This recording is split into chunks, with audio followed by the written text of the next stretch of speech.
de votre invitation à Human Day. Et effectivement, donc, je suis David Autissier. Alors, moi, je suis maître de conférence à l'université, mais je dirige aussi deux chaires de recherche à l'ESSEC, hein. Une chaire sur le changement et une chaire sur l'innovation. Un grand merci pour votre invitation. Je suis très content d'être avec vous. Alors, je vais parler du travail et des organisations hybrides. Alors, c'est pas parce que, effectivement, mais on voit très bien que là, je suis un peu en format hybride, hein. Je suis avec vous et sans être avec vous, mais j'espère d'être le maximum avec vous donc pendant cette matinée. Je vais vous parler effectivement de ce sujet, hein, dont vous êtes un certain nombre déjà, dirais-je, concernés et vous avez testé des choses.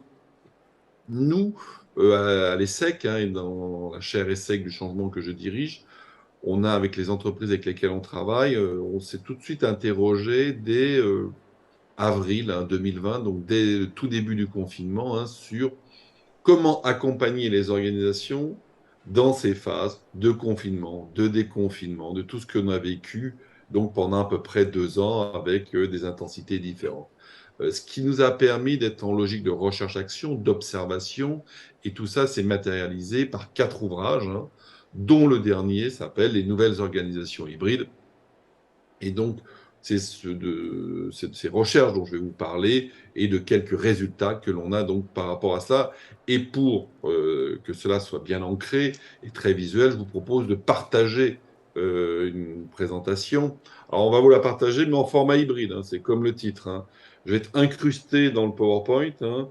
Alors, je sais, ça fait un peu la météo, mais on va quand même tester ce format-là pour partager un maximum, dirais-je, d'informations avec vous et aussi être sûr pour trouver des clés à ce travail hybride. Donc, me voici. Donc, tout à l'heure, j'étais en grand, maintenant, je suis en plus petit. Et effectivement, je vais vous parler donc de ce travail de ces organisations hybrides et des évolutions managériales. Euh, je- Par rapport à cela, bon, je me suis présenté très brièvement, hein, donc tout à l'heure. Alors, effectivement, j'ai l'habitude de dire que tout ce qui n'est pas écrit n'existe pas. Et nous, la plupart de nos travaux de recherche donnent lieu à des ouvrages, à des publications, ce qui fait ce pourquoi, dirais-je, on communique beaucoup avec ces formats-là. Euh, Aujourd'hui, le premier message, hein, que l'on peut avoir, c'est ce qu'on a appelé le plafond de verre du tout présentiel est brisé. Alors effectivement, le télétravail, on en entend parler depuis 20 ans, hein, même peut-être même plus, hein. Donc on a toujours eu, dès qu'on a eu un téléphone, on a presque pensé télétravail. J'aime citer cette étude de novembre 2019, hein, dans cette étude qui mentionnait qu'il y avait, novembre 2019, donc juste avant le début de la pandémie, hein, on avait en France que 900 000 personnes qui travaillaient ou qui opéraient, dirais-je, en télétravail qui avaient les caractéristiques suivantes. C'était surtout, dirais-je, des salariés et aussi ce qu'on va appeler des cols bleus, qui travaillaient sur des populations particulières, notamment les femmes, et qui prenaient surtout le mercredi. Aujourd'hui, nous avons à peu près 8 à 10 millions de personnes qui ont télétravaillé pendant la crise de la Covid-19. Et surtout, c'est que 70 à 80% de ces personnes-là veulent continuer en hybride. En hybride, c'est-à-dire qu'on a des temps en présentiel, des temps en distanciel. Aujourd'hui, ça concerne tout le monde, y compris les cols blancs, y compris les cadres. Et donc, tout le monde revendique cet hybride. Alors, on a eu différentes vagues, hein, quand même sur le sujet. À un moment donné, on a entendu de dire le futur du travail et tout le monde sera en distanciel. Raison gardée, il faut, hein, donc, et on voit que c'est beaucoup plus compliqué que ça et qu'aujourd'hui, on est dans des formats où on se cherche encore un petit peu, hein. Donc, alors, les modèles que l'on voit émerger, on va y revenir par la suite, c'est ce qu'on va appeler le 60-40, hein. 3 jours en présentiel, 2 jours en distanciel, mais c'est pas aussi net que ça quand même. Alors, certaines entreprises ont fait des choix, dirais-je, plus saillants, avec, je pense notamment à Boursorama, qui a dit, voilà, 90% du temps en distanciel, 10% en présentiel. Donc, on voit qu'il y a des choix d'entreprise, mais il y a aussi des contraintes. Ça aussi, c'est important. Tout le monde ne peut pas être en télétravail, tout le monde ne peut pas être en distanciel. Je pense plus particulièrement aux postes industriels. Donc, il ne faut pas avoir un tropisme parfois d'entreprises tertiaires où le travail est, entre guillemets, possible à distance. On peut avoir aussi des travaux et des travaux, des activités, pardon, qui, elles, sont éligibles, mais qui exigent une sorte de présentéisme. On a notamment échangé pas mal au début de la crise avec Pôle emploi, hein, et donc Pôle emploi, tout le monde connaît, et il y a des activités de service qui peuvent très bien être réalisées en distanciel, mais il y a un lien social qui est obligatoire, qui est important, et il fallait aussi cette présence à des moments donnés dans les agences Pôle emploi. Aujourd'hui, donc, effectivement, on a cette réalité-là qui s'installe dans notre environnement. Donc, je l'ai bien mentionné, 60-40 en fonction de l'éligibilité de l'activité, puis aussi en fonction des contraintes que les entreprises peuvent avoir. Pourquoi les salariés revendiquent ce mode hybride? Alors, c'est assez facile à comprendre, hein. Il y a déjà un confort. Un confort, le premier élément du confort, c'est l'économie du temps de transport. En moyenne, 48 minutes en France. Donc, un salarié passe presque 1 heure par jour, presque, hein, pas tout à fait, en moyenne en France. 1h28 en région parisienne, et on est plutôt à 1 heure, 1h10 dans les grandes métropoles. Donc, ce qui est quand même non négligeable, hein.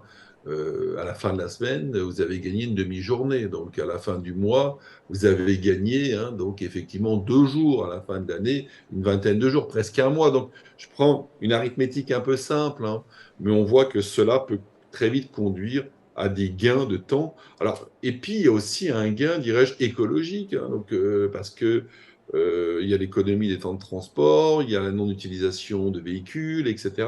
Donc, c'est aujourd'hui à ça. L'autre élément, c'est la combinaison plus aisée entre le temps pro et le temps perso. Aujourd'hui, cet équilibre, hein, donc je pense que vos propos, dirais-je, dans le cadre de la journée et de cet événement, vont traiter de ces problématiques-là, hein. Aujourd'hui, la relation au travail évolue, et la relation entre le temps perso et le temps pro, et en distanciel, bah, effectivement, on gère mieux, entre guillemets, son temps perso. On peut déjeuner le midi avec ses enfants, on peut, entre deux, aller faire une course, etc. Donc, on voit que ça correspond à une attente sociétale. Plusieurs choses, hein, par rapport à tout cela. Nous, ce que l'on a vu dans nos observations, hein, euh, la notion, dirais-je, de distanciel fonctionne bien dans le run. Alors, le run, hein, ça vient de l'informatique, c'est des activités courantes, répétées, usuelles, par opposition au build, hein, on va dire le mode projet, on crée quelque chose de nouveau. On voit bien que quand on est sur quelque chose de processé, répété, ça fonctionne très bien. Donc, on a l'habitude, qu'on traite un dossier de chez soi ou au bureau, c'est à peu près la même chose. On voit par contre que le distanciel a des limites dans le build. C'est-à-dire que créer des nouveaux projets, il faut de l'intelligence collective, il faut de l'émulation sociale, il faut tout cela.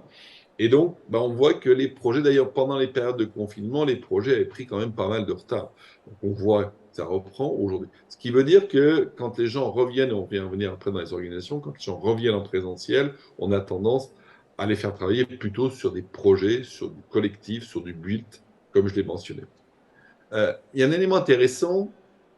Nous, on nous a posé la question, est-ce que la performance est plus importante en distanciel ou en présentiel? Grand débat, hein.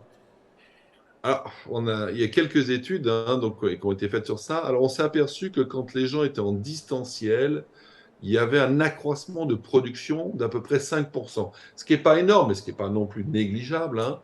Alors, j'ai bien un accroissement de production et non pas de performance. Ça veut dire qu'on produit plus. On produit plus, mais avec plus de ressources. La performance, c'est-à-dire que je produis plus, mais avec autant de ressources.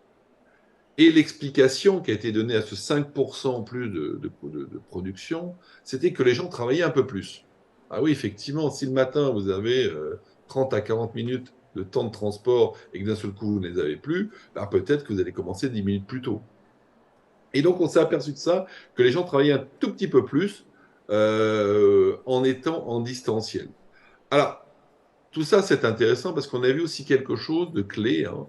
C'est-à-dire qu'on a observé, alors ça n'a pas valeur de généralité parce que nous, on avait observé que dans une seule entreprise particulière où il y avait des relevés des temps, on a vu que cet accroissement de production avait tendance à s'effondrer, revenir à l'état normal au bout de 3 semaines.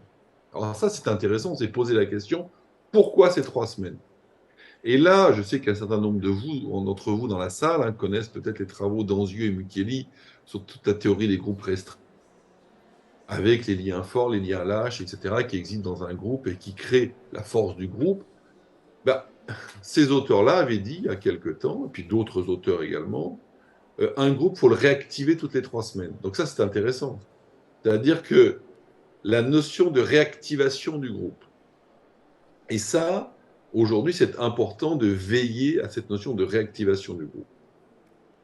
Autre chose aussi, donc toujours dans ces petits constats, hein, quand même. Donc, la notion, on a vu aussi qu'il y avait en mode distanciel un accroissement des micro-conflits.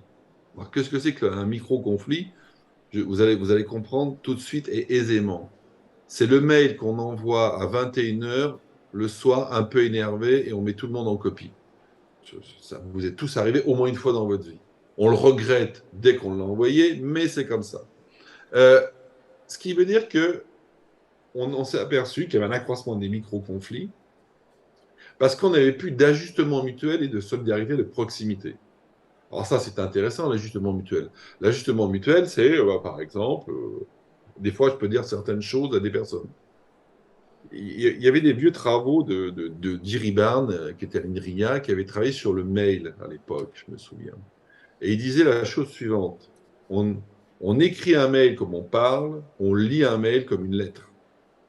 C'est-à-dire qu'à l'oral, il y a des choses qui peuvent passer. Si je vous dis comme ça, t'abuses, c'est pas très joli, hein, la forme n'est pas très belle et je m'en excuse auprès de vous.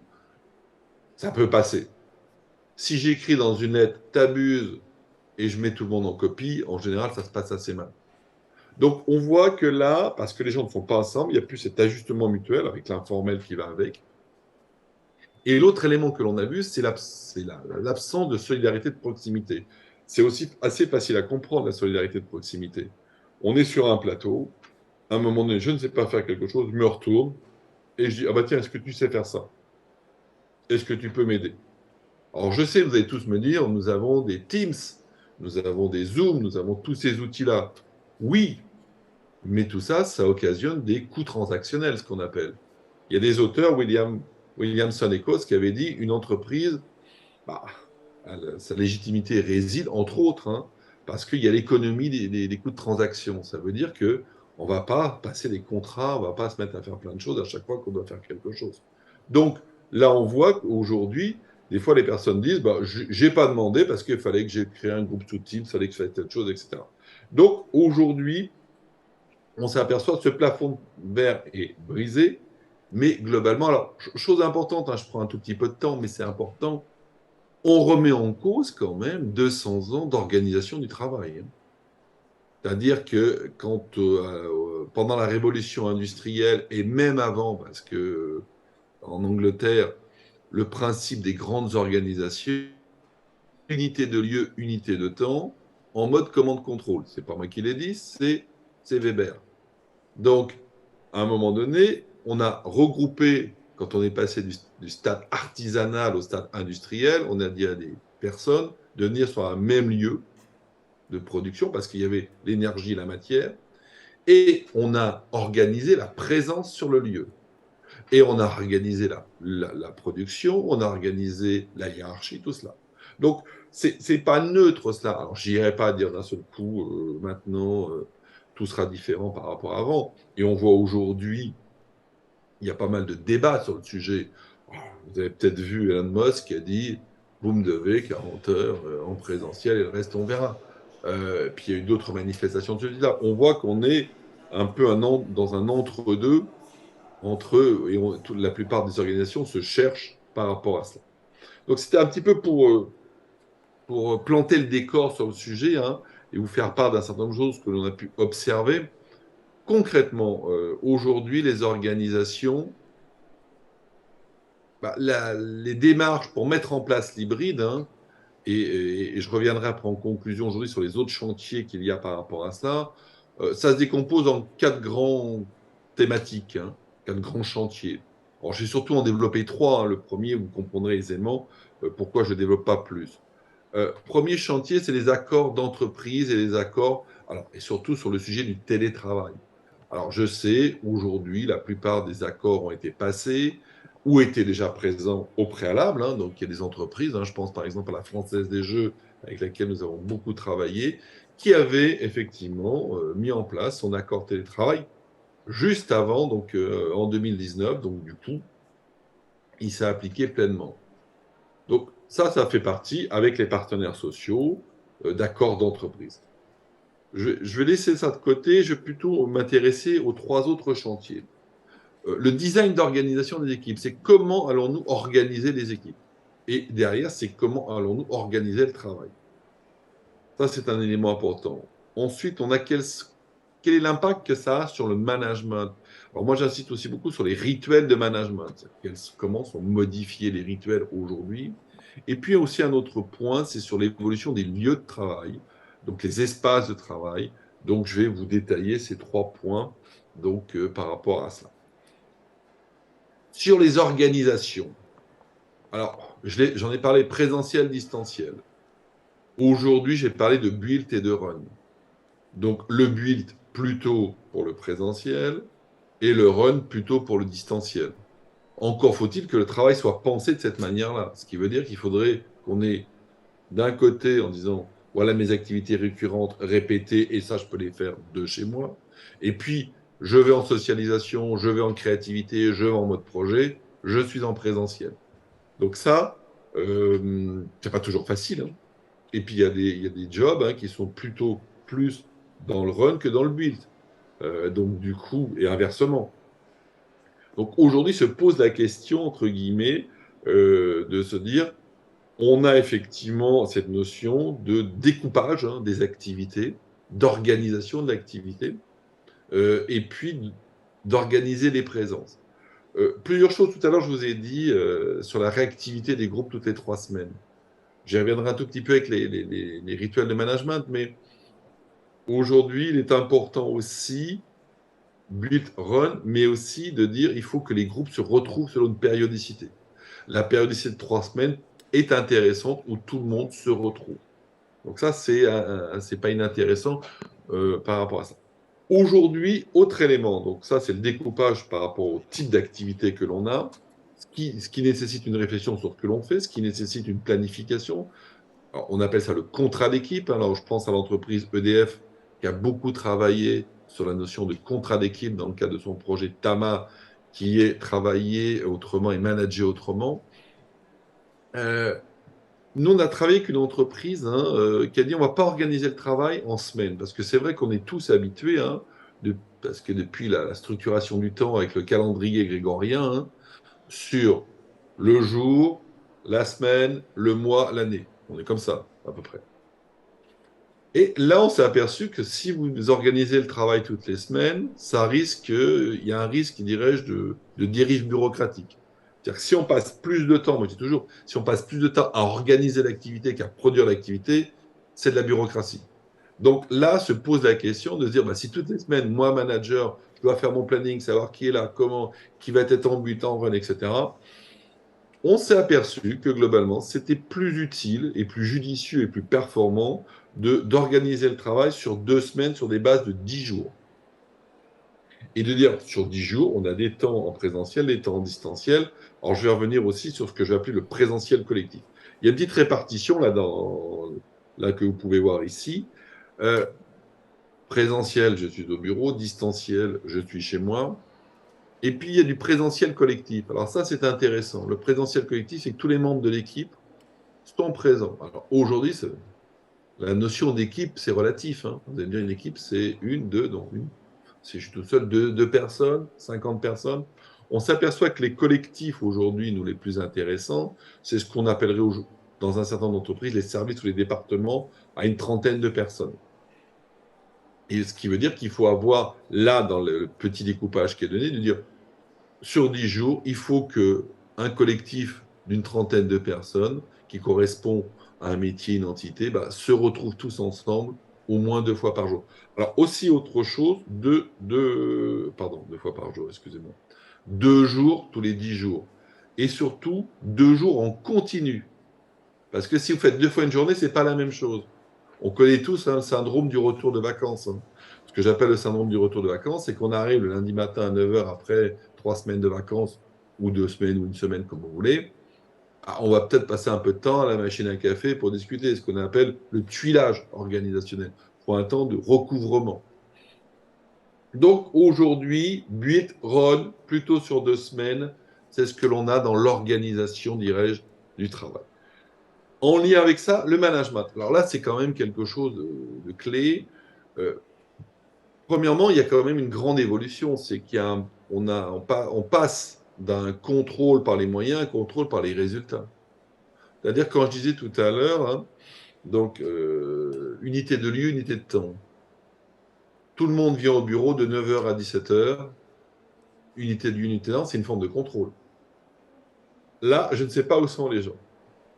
Je sais qu'ils ne sont pas au bureau. Si, je sais qu'ils sont au travail. Mais ils ne sont pas au bureau. Donc, ce qui veut dire que là, je ne vais pas le dire, tu as travaillé ou tu as bien travaillé parce que tu es venu de 9 heures à 17 heures. Donc, ce qui veut dire que je te dirai si tu as bien travaillé, si tu as fait ce que je t'ai demandé. Encore faut-il pouvoir, dirais-je, déterminer la notion de résultat attendu. Pas toujours facile, ça. Hein. Donc, je ne sais pas, moi, je suis prof.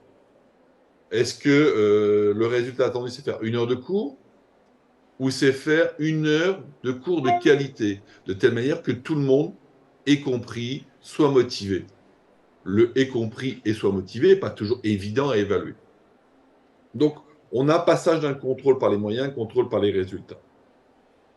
L'autre point clé, c'est comment je vais animer mes équipes, comment je vais animer mes collectifs. Alors, j'ai donné quelques éléments tout à l'heure.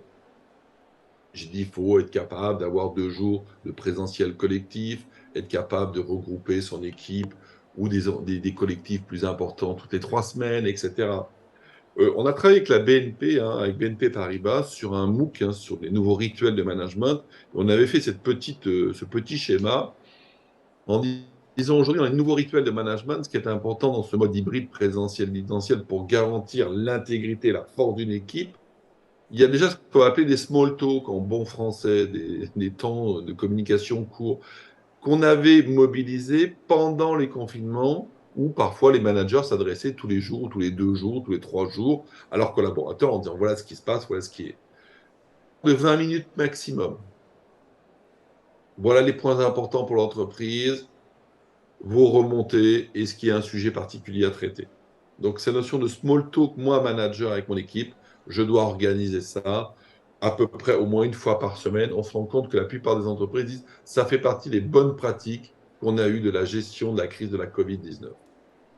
Point important aussi, des points d'étape. Beaucoup d'entreprises nous disent finalement quels sont les éléments de pilotage. Des fois, on a ce qu'on appelle des cockpits de pilotage, hein, des salles de pilotage. Et faire le point sur, vous savez, comme dans les plateaux agiles en informatique, hein, on a le backlog, enfin tout ce qu'il y a à faire, et puis ce qui est fait, ce qui est en cours, ce qui est à faire. Donc là, de prendre le temps, alors là, la périodicité de tous les 2 fois par mois ou tous les 15 jours, hein, de dire prenons le temps de mesurer où on en est, ce qu'on a produit, ce qu'on a fait. Des échanges collectifs tous les mois, mais en mode résolution de problèmes. Un certain nombre d'entre vous connaissent le co-développement, technique d'échange de pratiques, hein, inventée par les 2 auteurs québécois, messieurs Champagne et messieurs Payette, et monsieur Payette. Donc, alors je dis bien le CODEP ou d'autres, hein, mais se retrouver régulièrement pour évoquer les points qui bloquent et comment on trouve des solutions ensemble. Donc ça. Dernier point, dirais-je, de ces rituels de management, les projets. Alors, quand je parle de projets, c'est les projets, dirais-je, transversaux dans l'organisation. On s'est aperçu, il y a une enquête intéressante qui avait été faite par Microsoft hein, sur à peu près 60 000 managers dans le monde, enfin 60 000 personnes dans le monde, qui montrait que le distanciel augmentait le mode en silo. Bah oui, parce qu'on est chez soi, on fait le run, on travaille sur nos activités, mais comme on voit moins les autres, etc. Et là, c'est de dire tous les un mois et demi, donc à peu près, d'avoir des temps sur les projets transverses dans les organisations. Parce que si je bosse en compta, je vais peut-être venir, je voyais un peu plus les gens de la compta, mais je vais peut-être pas avoir les gens de la RH, et peut-être qu'à des moments donnés, je suis obligé de travailler avec les gens de la RH. Et un Teams ne suffit pas tout le temps. On peut avoir des choses, mais il faut aussi se rencontrer de temps en temps. Donc ça, on voit tous ces nouveaux rituels de management qui se mettent en place, des choses que l'on connaissait déjà, hein, mais dans la manière et dans la périodicité dont elles vont être réalisées. Un point clé que l'on voit aussi, c'est l'importance de la parole managériale. Vous, manager, vous allez voir moins souvent vos équipes. Et quand vous voyez moins souvent vos équipes, il faut être plus impactant. Et donc là, ça pose vraiment cette question de la capacité de communication. Parce que vous ne pouvez pas dire, je vais le revoir à 17h ou à 17h30 à la fin de la journée. Non. C'est-à-dire que là, on va avoir des temps dans lesquels, et là, il y a toutes les méthodes de pitch, de communication qui sont importantes. J'avance un tout petit peu sur ça, ce qui nous amène dans ce management avec ce mode hybride sur ce qu'on appelle la dernière génération de soft skills. Première génération de soft skills, 2000, très orientée sur le développement personnel, confiance en soi, gestion du stress. 2010, des soft skills transactionnels, la bienveillance, l'empathie, l'écoute. Aujourd'hui, nous sommes dans des soft skills dits de dynamique sociale, avec de la réflexivité, de l'authenticité, mais surtout de l'impact. Moi, manager, je vois moins les personnes, mais quel impact j'ai. Quel impact j'ai sur la définition du contrat que je peux avoir avec les parties prenantes, sur la motivation, sur l'engagement. Et donc, on voit bien que ça va faire des notions comportementales extrêmement importantes parce qu'on sera moins souvent avec les personnes. Donc, on voit cette évolution aussi dans ces comportements. J'avance un tout petit peu parce que je vois que le temps passe vite avec vous. Dernier chantier, l'évolution des espaces de travail.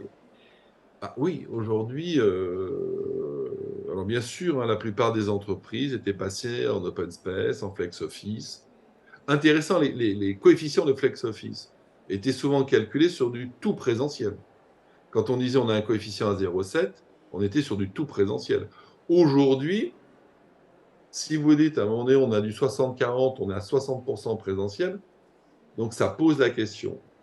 On a le modèle Facebook. Le modèle Facebook, hein, c'est de dire aujourd'hui, dans nos organisations, on va avoir grosso modo des open space où on travaille, 30%, pour du tertiaire, 50% de lieux collaboratifs où on vient, on travaille en collectif, et puis 20% d'espaces de vie. Ce qu'on appelle les espaces de vie, c'est des cafétérias, c'est des environnements. Donc aujourd'hui, on voit la diminution parfois des surfaces, mais le réaménagement pour que lorsque les personnes reviennent, il y ait cette promesse du collectif, cette promesse que j'ai mentionnée tout à l'heure avec le BIL. D'ailleurs, on parle de réenchanter, dirais-je, les lieux, dirais-je, de travail. Il y a une entreprise qui a travaillé sur ça, c'est la Française des Jeux qui a créé l'ASAP, hein, c'est un lieu, c'est Accelerated Zone Appropriate Project, hein, et c'est un lieu collaboratif, hein, donc où on voit il y a une zone centrale, il y a des petites zones de travail, il y a des zones d'affichage. Vous connaissez ça dans vos organisations, mais eux l'ont généralisé. Et aujourd'hui, après le Covid, ils disent on va peut-être pas avoir une ou deux ASAP, hein, de lieux comme ça, mais on va en avoir plein de petits dans les différents services. Je vous invite aussi à aller voir un ouvrage que l'on a commis donc avec l'entreprise CDB, ce sont des aménageurs, dirais-je, d'espaces de travail. C'est pourquoi allons-nous au bureau avec une dizaine de cas d'entreprise sur le sujet. J'ai essayé de vous définir, on a brisé le plafond de verre, on met ça en place. Aujourd'hui, il y a beaucoup d'interrogations. Hein. Il y a beaucoup d'interrogations. On dit lost in translation. C'est intéressant. Donc, c'est comme le film de Sofia Coppola. Je suis plus dans un système, je suis pas encore dans un autre. Donc, on expérimente beaucoup de choses, on teste beaucoup de choses, et puis il y a aussi beaucoup d'éléments qui sont venus, d'autres éléments de crise qui sont venus perturber la mise en place de ce fonctionnement hybride. Les phénomènes inflationnistes, les grandes causes sociétales, l'instabilité géopolitique, etc., hein, qui sont des éléments qui font accroître ce loss and translation, hein, entre deux. Je crois qu'aujourd'hui, tout ça, ça va nécessiter de multiples itérations. On va pas trouver la formule magique ou la martingale comme ça d'un seul coup. Ça va nécessiter de multiples itérations au travers des chantiers que j'ai mis et au travers de l'évolution du management qui va nous permettre effectivement, dirais-je, de construire ces nouveaux modes d'organisation. Je vais presque dire, c'est les expérimentations d'aujourd'hui font le management de demain et les organisations d'après-demain. Un grand merci pour votre écoute. Bon.